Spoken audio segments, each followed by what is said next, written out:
आज युधिष्ठिर कहने लगे, हे कृष्ण, वैशाख मास के शुक्ल पक्ष की एकादशी का क्या नाम है तथा उसकी क्या कथा है? इस व्रत की क्या विधि है? सो सब विस्तार पूर्वक कहिए। श्री कृष्ण जी कहने लगे, हे धर्मराज, मैं आपसे एक कथा कहता हूँ जिसको महर्षि वशिष्ठ जी ने रामचंद्र जी से कहा था। एक समय श्री रामचंद्र जी बोले, हे गुरुदेव, कोई ऐसा व्रत बताइए जिससे समस्त पाप और दुख नाश को प्राप्त हो जाएं। मैंने सीता जी के वियोग में बहुत से दुख भोगे हैं, अतः आप कोई व्रत बतलाइए। महर्षि वशिष्ठ बोले, हे राम, आपने बहुत सुंदर प्रश्न किया है।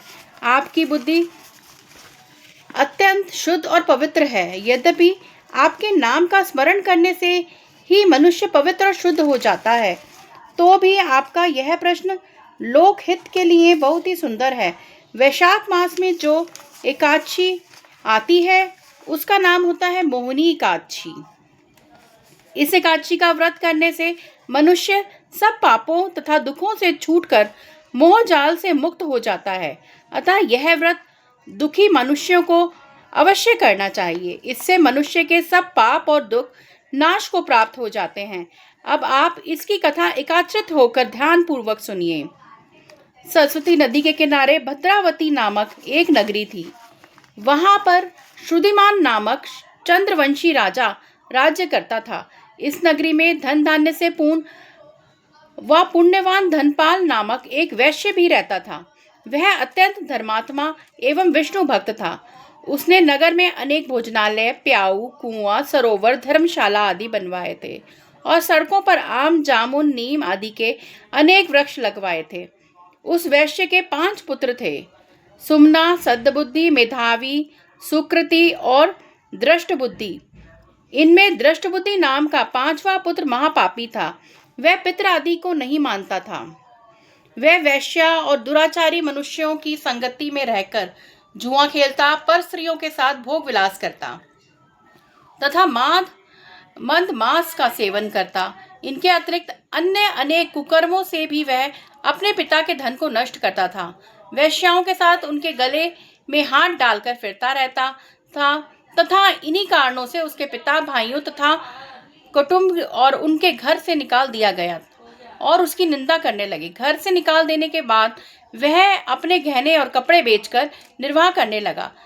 जब सब धन नष्ट हो गया तो वैश्या और दुष्ट संगी साथी ने भी उसका साथ छोड़ दिया। अब वह भूख और प्यास से अत्यंत दुखी रहने लगा।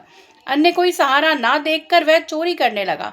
एक बार वह पकड़ा गया, परंतु राज्य कर्मचारियों ने उसको वैश्य का पुत्र जानकर छोड़ दिया। मगर जब दूसरी बार वह फिर पकड़ा गया तो उन्होंने राजा के सामने उपस्थित कर दिया। राजा ने उसे कारागार में बंद कर दिया। कारागार में राजा ने उसको बहुत दुख दिए और कहा कि तू मेरी नगरी से निकल जा। वह नगरी से निकल वन में चला गया। वन में पशु पक्षियों को मार कर खाने लगा।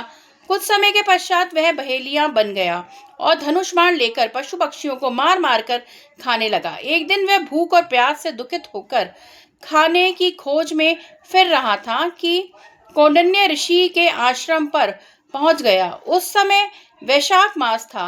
वह कौंडिन्य ऋषि गंगा स्नान करके आ रहे थे।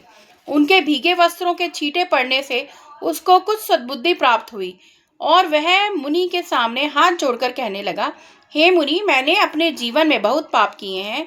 आप उन पापों से छूटने का कोई साधारण और बिना धन का उपाय बतलाइएगा।